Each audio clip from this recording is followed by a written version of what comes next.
Students, आज हम आपसे डिस्कस करना चाहेंगे कि कॉन्ट्रैक्ट ऑफ प्लेज या गिरवी के अनुबंध।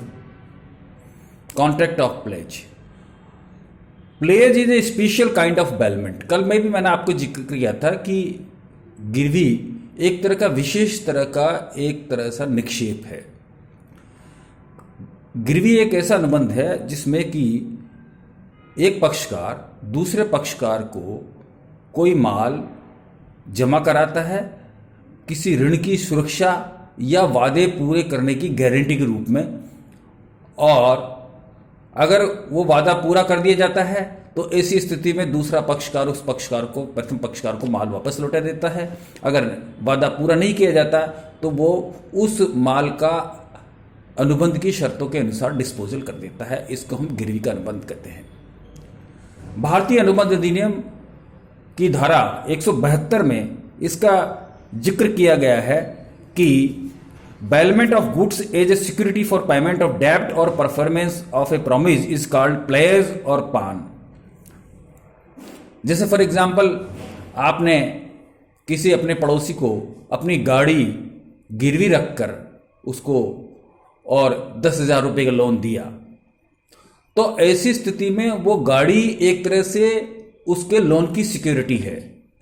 एक अनुबंध है जिसके अंतर्गत की लोन की सिक्योरिटी के रूप में वो गाड़ी रखी रहेगी। अगर आप उसका लोन चुका दोगे तो इस स्थिति में वो गाड़ी आपको रिलीज कर देगा। अगर आप एक डेफिनेट पीरियड में लोन नहीं चुका पाए तो वो गाड़ी का मालिक भी हो सकता है और उस गाड़ी को अपने हिसाब से डिस्पोजल कर सकता है, अपने यूज में ले सकता है या उसको सेल आउट कर सकता है। तो इसे हम गिरवी के अनुबंध कहते हैं। गिरवी के अनुबंध के अंदर जो माल गिरवी रखा जाता है वो एक सिक्योरिटी के रूप में होता है, एक सुरक्षा के रूप में होता है।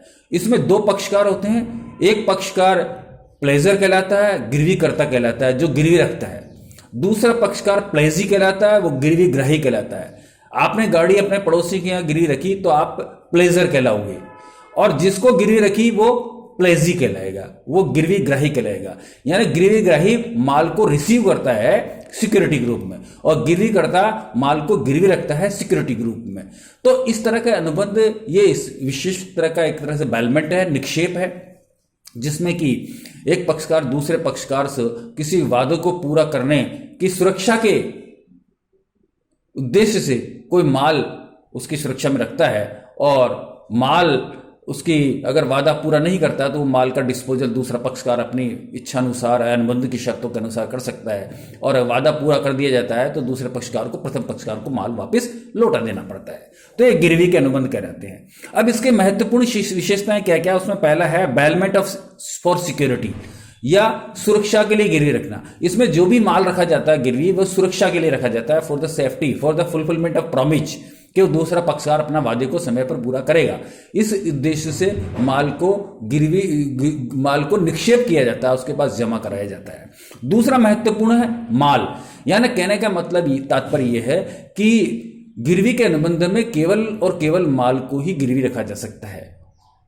केवल माल भी कोई गिरवी जा सकता है। तो सेल ऑफ गुड्स एक्ट में जिसको माल परिभाषित किया गया है उसको ही गिरवी रखा जा सकता है, अन्य वस्तु को गिरवी नहीं रखा जा सकता। उसके अंदर माल के अंदर जो है मनी और एक्शनेबल क्लेम शामिल नहीं होते हैं। मनी और एक्शनेबल क्लेम शामिल नहीं होते हैं। सारी मूवेबल एसेट्स जो है माल की परिभाषा में शामिल की जा गई है और उसको गिरवी रखा जा सकता है। फिर है अगला वर्तमान माल, एग्जिस्टिंग गुड्स। हमेशा गिरवी वर्तमान माल को ही रखा जा सकता है, फ्यूचर गुड्स को नहीं रखा जाता है। जो वर्तमान में माल है उसी को ही गिरवी रखा जा सकता है। जो माल नहीं है या जो माल बनेगा उसको गिरवी नहीं रखा जा सकता। ये प्रोविजंस हैं। फिर फोर्थ है डिलीवरी। जो भी माल गिरवी रखा जाता है उसको गिरवी ग्राही को डिलीवरी देता है।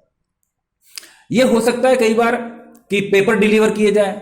जैसे मान लीजिए कोई माल ऐसा है जिसको डिलीवर करना जरूरी नहीं है तो पेपर भी डिलीवर किए जा सकते हैं। जैसे फॉर एग्जांपल शेयर्स के पेपर रखे जा सकते हैं। उसी तरह से गुड्स है उसकी रेलवे की रिसीट गिरवी रखी जा सकती है। तो लेकिन डिलीवरी गिरवी ग्राही को या प्लेजी को रखनी पड़ती है, माल की डिलीवरी देनी पड़ती है, और वो उसे सिक्योरिटी के रूप में ट्रीट करता है किसकी सिक्योरिटी के रूप में? डेब्ट की सिक्योरिटी के रूप में ट्रीट करता है। उस डेब्ट का या प्रॉमिस का जब तक पूरा नहीं करता है तब तक वो सिक्योरिटी का एक रूप में कार्य करती है। तो डिलीवरी अंडर ए कॉन्ट्रैक्ट या अनुबंध के तहत उस माल की डिलीवरी जो गिरवी करता का है उसको गिरवी ग्राही को रखनी पड़ती है। फिर है पोजीशन। ऐसी परिस्थितियों में जब गिरवी करता किसी माल को गिरवी ग्राही को रखता है तो ऑटोमेटिकली पोजीशन ये माना जाता है गिरवी ग्राही का है या प्लेजी का है।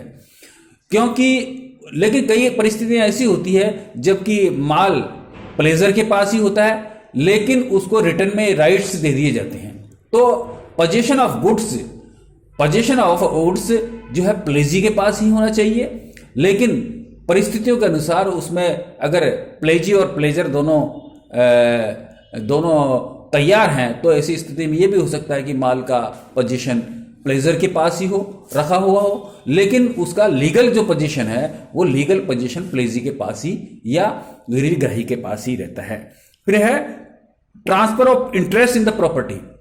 जब हम किसी माल को गिरवी रख देते हैं तो ऐसी स्थिति में उसका इंटरेस्ट, माल के अंदर हित उस गिरवी ग्राही का ऑटोमेटिकली हो जाता है, क्योंकि उसके डेब्ट का या उसके प्रॉमिस का परफॉर्मेंस उस माल से जुड़ी हुई होती है। इसलिए interest in the property is transfer to the pledgee from the pleasure.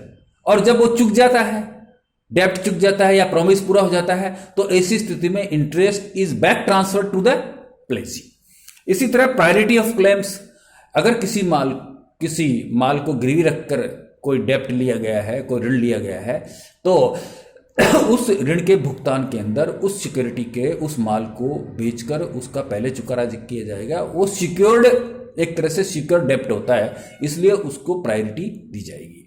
Thank you student, आपको समझ में आ गया होगा कि गिरवी क्या है। हम आमतौर पे गिरवी के अनुबंध लोगों में पाया जाता है कि वो किसी वस्तु को सिक्योरिटी के रूप में रखकर और ऋण या किसी वचन को पूरा करने की गारंटी देते हैं। Thank you.